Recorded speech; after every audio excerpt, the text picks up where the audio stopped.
নমস্কাৰ বন্ধু-বান্ধৱীসকল, আপোনালোকক মোৰ ইউটিউব চেনেললৈ স্বাগতম জনাইছোঁ। আজি আমি পঢ়িবলৈ গৈ আছোঁ ৫ নম্বৰ অধ্যায়টো HS ফাৰ্ষ্ট ইয়েৰৰ জিঅ'গ্ৰাফী। আহকচোন চাওক, ইয়াৰ ৫ নম্বৰ অধ্যায়টো হৈছে মণিক আৰু শিলা। এই চেপ্টাৰটোৰ আপোনালোকে চাব পাৰিছে মণিক আৰু শিলবোৰৰ বিষয়ে, উৎপত্তি এইবোৰৰ বিষয়ে আপোনালোকে এই চেপ্টাৰটো জানিব পাৰিব। মই আপোনালোকক চেপ্টাৰটো বুজাই নিদিওঁ, মই আপোনালোকৰ বাবে ইম্পৰ্টেণ্ট যিবোৰ কুৱেশ্যন এনচাৰ আছে সেইবোৰ লৈ আহিছোঁ। বিশেষকৈ কুৱেশ্যন বেংক, কুৱেশ্যন পেপাৰ আৰু অনুশীলনী কুৱেশ্যনখিনি খুবেই ইম্পৰ্টেণ্ট। এইখিনি যদি আপোনালোকে পঢ়ি লয় তেন্তে কিতাপ আপোনালোকে নপঢ়িলেও হৈ যায়। যদি আপোনালোকক কিতাপটো বুজাই দিব লাগে মোক কমেণ্ট কৰি দিব। আহকচোন কুৱেশ্যন এনচাৰখিনি চাওক। মণিক আৰু শিলা, এই কুৱেশ্যনটো 2015 চনত আহিছে। মণিক কাক বোলে? ভূপৃষ্ঠৰ কোনো উপাদানেই শুদ্ধ ৰূপত পোৱা নাযায়। এইবোৰ অন্যান্য উপাদানৰ সৈতে মিলিত হৈ থাকে। এই উপাদানবোৰক মণিক বোলে। দ্বিতীয়তে শিলা বুলিলে কি বুজায়? ই 3 প্ৰকাৰৰ শিলা কি কি? পৃথিৱীৰ একেবাৰে ওপৰৰ স্তৰটো হ'ল পৃথিৱীৰ খোলা বা ভূত্বক। ভূত্বক আপেক্ষিকভাৱে কম ঘনত্বৰ পদাৰ্থৰে গঠিত। যিবোৰ কঠিন পদাৰ্থৰে আমাৰ ভূত্বক গঠন হৈছে, সামগ্ৰিকভাৱে সেই কঠিন পদাৰ্থসমূহক শিলা বুলি কোৱা হয়। উৎপত্তিৰ ধৰণৰ ওপৰত নিৰ্ভৰ কৰি শিলসমূহক প্ৰধানকৈ 3টা ভাগত ভগাব পাৰি: আগ্নেয় বা প্ৰাথমিক শিলা, গেদীয় বা স্তৰীভূত শিলা আৰু ৰূপান্তৰিত শিলা। এইটো শৈলচক্ৰ কি চিত্ৰসহ বুজাই লিখা। চাব পাৰে আপোনালোকে ৰূপান্তৰিত শিল, মেগমা, আগ্নেয় শিল, বালি। এই গোটেইটো চিত্ৰ আপোনালোকে মনত ৰাখিব, এক্সামত আহে। শিলসমূহ প্ৰাৰম্ভিক অৱস্থাত যিদৰে আছিল, পৰৱৰ্তী কালত বিভিন্ন কাৰক আৰু প্ৰক্ৰিয়াৰ ফলত শিলসমূহৰ পৰিৱৰ্তন ঘটে। শৈলচক্ৰ এনে এটা নিৰবিচ্ছিন্ন প্ৰক্ৰিয়া য'ত পুৰণি শিলসমূহ ভূপৃষ্ঠৰ বিভিন্ন কাৰকৰ প্ৰভাৱত নতুন শিললৈ ৰূপান্তৰিত হয়। আগ্নেয় শিলক প্ৰাথমিক শিল বুলি এইকাৰণেই কোৱা হয় যে এই আগ্নেয় শিলৰ পৰাই বিভিন্ন প্ৰকাৰেৰে গেদীয় আৰু ৰূপান্তৰিত শিলাৰ সৃষ্টি হয়। আগ্নেয় ৰূপান্তৰিত শিলালৈ পৰিৱৰ্তন হ'ব পাৰে। ঠিক সেইদৰে আগ্নেয় ৰূপান্তৰিত শিলাৰ পৰা উপজাত পদাৰ্থৰে গেদীয় শিলাৰ সৃষ্টি হ'ব পাৰে। ঠিক তেনেদৰে আগ্নেয় ৰূপান্তৰিত শিলাৰ পৰাই যেনেকৈ গেদীয় শিলাৰ গঠন হয়, গেদীয় শিলাৰ পৰাও বিচীৰ্ণ ভূত্বক হৈ পুনৰ নতুন গেদীয় শিলাৰ সৃষ্টি হ'ব পাৰে। ভূত্বকীয় শিলাখণ্ড কেতিয়াবা ফলক বিৱৰ্তনৰ ফলত ভূগৰ্ভৰ আভ্যন্তৰ ভাগলৈ সোমাই যাব পাৰে। সচৰাচৰ দুখন ফলক মুখামুখি হ'লে এখন আনখনৰ তললৈ গতি কৰে। তেনেস্থলত ভূগৰ্ভৰ ততোধিক উচ্চতাৰ হেতুকে শিলসমূহৰ পুনৰ মেগমালৈ ৰূপান্তৰিত হ'ব পাৰে। শিলসমূহ পুনৰ মেগমা পুনৰ ভূপৃষ্ঠলৈ ওলাই আহি শীতল আৰু গোট মাৰি পুনৰ আগ্নেয় শিল গঠন হয়। এই গোটেই প্ৰক্ৰিয়াটোক শৈলচক্ৰ বুলি কোৱা হয়। ইয়াত আহকচোন চাওক, আগ্নেয় শিলা কি, ই কেনেকৈ গঠিত হয়, আগ্নেয় শিলাৰ বৈশিষ্ট্য। ইয়াত আপোনালোকে চাব পাৰিছে আগ্নেয় শিলা কাক বোলে, বৈশিষ্ট্যসমূহ। মই আপোনালোকক বহি নিদিওঁ, ইয়াত আপোনালোকে ভিডিঅ' ষ্টপ কৰি লিখি ল'ব পাৰে। 3 নম্বৰটো হৈছে গেদীয় শিলা কি? গেদীয় শিলা কেনেকৈ গঠন হয়? আগ্নেয় শিলাৰ ভূপৃষ্ঠৰ চাপ, বৰষুণ আদিৰ প্ৰভাৱত ভৌতিক ৰাসায়নিক ক্ৰিয়াৰে খণ্ড বিখণ্ড হয় আৰু অৱশেষত শিলৰ সৰু সৰু টুকুৰা বালি, ধূলি আদিত পৰিণত হয়। চূৰ্ণ বিচূৰ্ণ হোৱা উপাদানসমূহ বোৱতী পানী, হিমবাহ, বতাহ আদিৰ প্ৰভাৱত ৰ'দ, সাগৰ, পাহাৰ পৰ্বতৰ দাঁতিকাষৰীয়া অঞ্চল আদি ঠাইত গেদ হিচাপে বা স্তৰ অনুযায়ী একেধৰণৰ নতুন শিলাৰ সৃষ্টি হয়। ইয়াকে গেদীয় বা স্তৰীভূত শিলা বোলে। গেদীয় শিলা পৃথিৱীৰ খোলাত বা ভূত্বকত তৰপে তৰপে গঠন হয় ভূপৃষ্ঠৰ তাপ, বৰষুণ আদিত ভৌতিক আৰু ৰাসায়নিক ক্ৰিয়াৰ ফলত। খনিজ দ্ৰব্য বুলিলে কি বুজা? বিভিন্ন প্ৰকাৰৰ খনিজ দ্ৰব্যৰ নাম উল্লেখ কৰি সেইবোৰৰ বৈশিষ্ট্য লিখা। খনিজ হৈছে প্ৰাকৃতিকভাৱে পোৱা এটা অজৈব পদাৰ্থ। ইয়াৰ শৃংখলাবদ্ধ নিৰ্দিষ্ট ৰাসায়নিক গঠন আৰু ভৌতিক ধৰ্ম আছে। এটা খনিজ 2টা বা তাতোতকৈ অধিক মৌলৰ দ্বাৰা গঠিত, কিন্তু কেতিয়াবা ছালফাৰ, তাম, ৰূপ, সোণ, গ্ৰেফাইট আদি একক মৌলৰ খনিজ পদাৰ্থ পোৱা যায়। খনিজ পদাৰ্থ বৈশিষ্ট্য তলত উল্লেখ কৰা হ'ল: ফেলচপাৰ, কোৱাৰ্টজ, পাইৰক্সিন,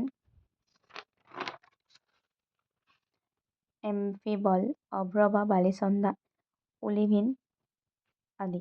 অতিৰিক্ত প্ৰশ্নোত্তৰ এইখিনি কুৱেশ্যন বেংকত আছে, লগতে কুৱেশ্যন পেপাৰতো আহিছে কেইবাবাৰো। জীৱাশ্ম কোন প্ৰকাৰৰ শিলৰ মাজত পোৱা যায়? এইটো হ'ব গেদীয় শিলা, আগ্নেয় শিলা, কেইবাটাও অপশ্যন আছে, উত্তৰটো হ'ব গেদীয় শিলা। নিজ কোন শ্ৰেণীৰ শিলৰ অন্তৰ্গত? আগ্নেয়, গেদীয়, ৰূপান্তৰিত। এইটো হ'ব ৰূপান্তৰিত। 2016 চনত আহিছে। মাৰ্বল আৰু গ্ৰেনাইট কোন শ্ৰেণীৰ শিলৰ অন্তৰ্গত? মাৰ্বল ৰূপান্তৰিত শিল আৰু গ্ৰেনাইট আগ্নেয় শিল। ফেলচপাৰ উৎপাদন 2টা: চিলিকন আৰু অক্সিজেন। বেছল্ট এবিধ বহিৰ্ভেদী শিলা। ভূপৃষ্ঠৰ অক্সিজেনৰ পৰিমাণ আছে 46%। পৃথিৱীৰ খোলাত এতিয়ালৈকে কিমান মণিক চিনাক্ত কৰা হৈছে? এইটো হ'ব 20,000। মণিকৰ মূল উৎস কি? পৃথিৱীৰ অভ্যন্তৰ ভাগত থকা মেগমা। এমফিবলৰ ৰং কেনেকুৱা? সেউজীয়া বা কৃষ্ণ বৰ্ণ। পাইৰক্সিন ক'ত পোৱা যায়? উল্কাপিণ্ডত এই পদাৰ্থ সাধাৰণতে পোৱা যায়। আগ্নেয় শিলাক কিয় প্ৰাথমিক শিলা বুলি কোৱা হয়? ভূগৰ্ভৰ পৰা নিৰ্গত উত্তপ্ত গলিত ধাতব পদাৰ্থ বা মেগমা পৰ্যায়ক্ৰমে শীতল আৰু কঠিন হৈ আগ্নেয় শিল গঠন কৰে। এই সমগ্ৰ শীতলীকৰণ প্ৰক্ৰিয়াক ভূপৃষ্ঠত আৰু ভূত্বকৰ ভিতৰত সম্ভৱতঃ ভূত্বক সৃষ্টি আদিতে গঠিত হোৱা বাবে ইয়াৰ আন এটা নাম প্ৰাথমিক শিল। অন্তৰ্বেদী আগ্নেয় শিলাৰ আন এটা নাম কি? অন্তৰ্বেদী আগ্নেয় শিলাৰ আন এটা নাম পাতালিক শিল। ইয়াত চাব পাৰে ভূপৃষ্ঠৰ বিভিন্ন প্ৰকাৰ শিলাৰ উৎপত্তি সম্বন্ধে লিখা, সেইবোৰৰ পাৰ্থক্য কেনেদৰে কৰিব বুজাই লিখা। মই আপোনালোকক কুৱেশ্যনটো দেখাই দিছোঁ, মই পঢ়ি নিদিওঁ, আপোনালোকে ভিডিঅ' ষ্টপ কৰি কুৱেশ্যনটো লিখি ল'ব পাৰে, যিহেতু কুৱেশ্যন এনচাৰখিনি আমাৰ বাবে বিশেষ জৰুৰী। আগ্নেয় শিল প্ৰাথমিক শিল বুলি কোৱা হয় কিয়? ভূত্বকত সৃষ্টিৰ আৰম্ভণি এইটো হ'ব ভূত্বক সৃষ্টিৰ আৰম্ভণিতে এই শিলা গঠিত হোৱাৰ বাবে ইয়াক আগ্নেয় বা প্ৰাথমিক শিল বোলা হয়। ইয়াত আছে ৰূপান্তৰিত শিলা কি? বিভিন্ন প্ৰকাৰৰ ৰূপান্তৰিত শিলাৰ বৰ্ণনা দিয়ে, সেইবোৰৰ সম্বন্ধে লিখা। আগ্নেয় শিলা আৰু গেদীয় শিলা যদি ভূ আন্দোলন বা কিবা কাৰণত ভূত্বকত বহু বছৰ ধৰি চেপা খায়, সিহঁতৰ ভৌতিক আৰু ৰাসায়নিক পৰিৱৰ্তন হৈ যি এক নতুন শিলা গঠন হয় তাক ৰূপান্তৰিত শিলা বোলে। বিভিন্ন প্ৰকাৰৰ ৰূপান্তৰিত শিলা গ্ৰেনাইটৰ পৰা নিজ টিষ্ট আৰু বালি, শিলৰ পৰা উৎপত্তি হোৱা কোৱাৰ্টজাইট, বোকা শিলৰ পৰা উৎপত্তি হোৱা স্লেট আদি। আঞ্চলিক ৰূপান্তৰ কাক বোলে? বিস্তীৰ্ণ অঞ্চলজুৰি শিলা ৰূপান্তৰ হ'লে তাক আঞ্চলিক ৰূপান্তৰ বোলে। তাপজনিত ৰূপান্তৰ কাক বোলে? তাপ আৰু চাপৰ প্ৰভাৱত হোৱা ৰূপান্তৰক তাপজনিত ৰূপান্তৰ বা তাপজনিত ৰূপান্তৰ বোলে। ভূপৃষ্ঠৰ প্ৰধান 8টা উপাদান কি কি? অক্সিজেন, চিলিকন, এলুমিনিয়াম, লৌহ, কেলচিয়াম, ছডিয়াম, পটাছিয়াম, মেগনেছিয়াম। এমফিবলৰ মূল উপাদান কি কি? কেলচিয়াম, চিলিকা, লৌহ, মেগনেছিয়াম আৰু এলুমিনিয়াম। ওলিভিনৰ মূল উপাদান কি কি? মেগনেছিয়াম, লৌহ আৰু চিলিকা। ধাতব পদাৰ্থ মিশ্ৰিত খনিজ দ্ৰব্যসমূহ কি কি ভাগত ভাগ কৰিব পাৰি? 3টা ভাগত ভাগ কৰিব পাৰি। মূল্যৱান ধাতু, সোণ, ৰূপ, প্লেটিনাম আদি ইত্যাদি। লৌহ মিশ্ৰিত ধাতু, ইয়াত হ'ব কোনো কোনো ক্ষেত্ৰত লৌহ আৰু অন্যান্য পদাৰ্থৰ ৰাসায়নিক সংমিশ্ৰণ ঘটি বিভিন্ন প্ৰকাৰৰ তীখা সৃষ্টি হয়। অলৌহ ধাতু, অলৌহ ধাতুৰ ভিতৰত তাম, সীহ, টিন, দস্তা, এলুমিনিয়াম ইত্যাদি প্ৰধান। লাভা কি? ভূগৰ্ভৰ উত্তপ্ত গলিত পদাৰ্থসমূহক লাভা বুলি কোৱা হয়। বহিৰ্ভেদী শিলা কাক বোলে? আগ্নেয় উৎকীৰ্ণনৰ সময়ত উত্তপ্ত আৰু গলিত মেগমা ভূগৰ্ভৰ পৰা ওলাই আহি ভূপৃষ্ঠত সঞ্চিত হয় আৰু উপযুক্ত পৰিৱেশত স্বাভাৱিক তাপ আৰু চাপৰ প্ৰভাৱত ক্ৰমে শীতল হৈ শিলাত পৰিণত হয়, তাকে বহিৰ্ভেদী আগ্নেয় শিলা বোলে। বহিৰ্ভেদী আগ্নেয় শিলা অন্তৰ্ভেদী আগ্নেয় শিলা কাক বোলে? আগ্নেয়গিৰি উৎকীৰ্ণনৰ ফলত ভূগৰ্ভৰ পৰা ওলাই অহা উত্তপ্ত পদাৰ্থসমূহৰ কিছু সংখ্যক পদাৰ্থ ভূপৃষ্ঠৰ ওলাই আহিব নোৱাৰি ভূগৰ্ভতে শিলৰ ফাঁকত জমা হয় আৰু লাহে লাহে শীতল আৰু কঠিন হৈ শিলত পৰিণত হয়, ইয়াকে অন্তৰ্ভেদী আগ্নেয় শিলা বোলে।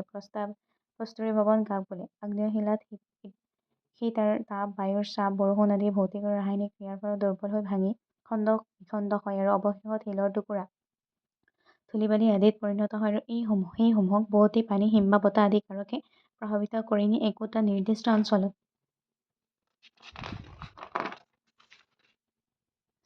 স্তৰকে জমা হয়।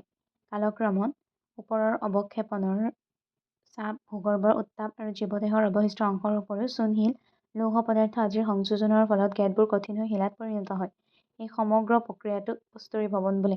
স্তৰীভূত শিলা কাক বোলে? আগ্নেয় শিলবোৰ বায়ুৰ চাপ, বৰষুণ ইত্যাদিৰ প্ৰভাৱত কিছু পৰিমাণে ক্ষয় হৈ বালিৰ লগত মিহলি হৈ কিছু ঠাইত জমা হয় আৰু সেই ঠাইতেই বছৰ ধৰি গেটবোৰ জমা হয়। জমা হোৱাৰ ফলত কালক্ৰমত সেইবোৰৰ পৰা ওপৰত তৰপে তৰপে গেট পৰে আৰু কঠিন হৈ পৰে, ইয়াকে স্তৰীভূত শিলা বা গেদীয় শিলা বোলে। আহকচোন চাওঁ পাছৰ কুৱেশ্যনটো। স্থানীয় ৰূপান্তৰ কাক বোলে? এই কুৱেশ্যনখিনি আপোনালোকে অনুশীলনী নাপায়, এই কুৱেশ্যনখিনি মই কুৱেশ্যন বেংকৰ পৰাহে লৈ আহিছোঁ, গতিকে আপোনালোকে ভিডিঅ'টো ষ্টপ কৰি কুৱেশ্যন এনচাৰখিনি লিখি ল'ব পাৰে। স্থানীয় ৰূপান্তৰ কাক বোলে? আগ্নেয়গিৰি উৎকীৰ্ণনৰ সময়ত উৎপত্তি হোৱা মেগমা আৰু লাভা, তাপ আৰু চাপৰ প্ৰভাৱত তাত থকা শিলাসমূহৰ যেতিয়া ৰূপান্তৰ ঘটে, সেই শিলাসমূহ যেতিয়া একোটা নিৰ্দিষ্ট অঞ্চলত ৰূপান্তৰিত হয় বা পৰিৱৰ্তন হয়, তাকে স্থানীয় ৰূপান্তৰ বোলে। তাপজনিত ৰূপান্তৰ কাক বোলে? তাপ আৰু চাপৰ প্ৰভাৱত যেতিয়া শিলাসমূহৰ পৰিৱৰ্তন ঘটে তাকে তাপজাতীয় ৰূপান্তৰ বোলে। পট্ৰিট বা ফলিয়েশ্যন কাক বোলে? ৰূপান্তৰ কাৰণৰ সময়ত অত্যাধিক চাপৰ প্ৰভাৱত আগ্নেয় আৰু গেদীয় শিলাৰ খনিজ দ্ৰব্যবিলাক একগোট হৈ ৰৈখিকভাৱে বা তৰপ হিচাপে অৱস্থান কৰে, তাকে ফলিয়েশ্যন বা পট্ৰিট বোলে। বহিৰ্ভেদী আগ্নেয় শিলাৰ বৈশিষ্ট্য কি কি? বহিৰ্ভেদী আগ্নেয় শিলাৰ মাজেৰে পানী, এইটো 1 নম্বৰ, পাৰ হৈ যাব পাৰে। বহিৰ্ভেদী আগ্নেয় শিলা জীৱাশ্ম নাথাকে। দ্ৰুতগতিত শীতলীকৰণ হোৱাৰ বাবে ইয়াৰ স্বাভাৱিক স্ফটিক প্ৰক্ৰিয়া সম্পূৰ্ণ নহয়। এটা প্ৰক্ৰিয়াজাত দানাবিলাক অত্যন্ত সূক্ষ্ম আৰু কেতিয়াবা কাঁচৰ নিচিনা হোৱা দেখা যায়। অন্তৰ্বেদী আগ্নেয়শিলাৰ বৈশিষ্ট্য। অন্তৰ্বেদী আগ্নেয়শিলাসমূহ দানাৰ প্ৰায় ডাঙৰ আৰু সম আকৃতিৰ হয়। আভ্যন্তৰীণ আগ্নেয়শিলাসমূহত স্বাভাৱিকতে স্ফটিক প্ৰক্ৰিয়া সম্পূৰ্ণ হয়। মন্থৰ গতিত শীতলীকৰণ হোৱা হেতুকে স্বাভাৱিক স্ফটিক প্ৰক্ৰিয়া সম্পূৰ্ণ হয়। ইয়াৰ দানাবোৰ ডাঙৰ আৰু প্ৰায় সমান আকৃতিৰ হয়। শৈলতৰপ কাক বোলে? ফলিয়েশ্যন প্ৰক্ৰিয়াৰে গঠন হোৱা গঠনযুক্ত শিলাসমূহ অতি সহজতে ভাঙি যায়। উদাহৰণস্বৰূপে অভ্ৰ কোনো ক্ষেত্ৰত ইয়াৰ পদাৰ্থসমূহ ইটোৰ পিছত সিটো পাতল বা ডাঠ তৰপে জমা হোৱা দেখা যায় আৰু এক বিন্যাসৰ গঠন হয়। একে ধৰণৰ তৰপবোৰৰ পাতল নাইবা ডাঠ বিন্যাস আকৃতিৰ শিলাত স্পষ্ট হোৱা দেখা পোৱা যায়। ইয়াকে শৈলতৰপ বোলা হয়। শিলা আৰু মণিকৰ মাজত পাৰ্থক্য কি?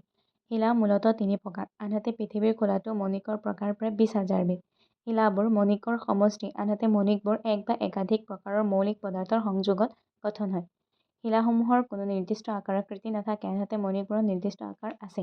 মই আপোনালোকক কুৱেশ্যনখিনি লৈ আহিছোঁ। বিশেষকৈ আমি পঢ়াৰ সময়তো কুৱেশ্যন এনচাৰখিনি পোৱা নাছিলোঁ, যাৰ বাবে আমাৰ খুবেই অসুবিধা হৈছিল। আপোনালোকৰ বাবে মই কুৱেশ্যনখিনি লৈ আহিছোঁ।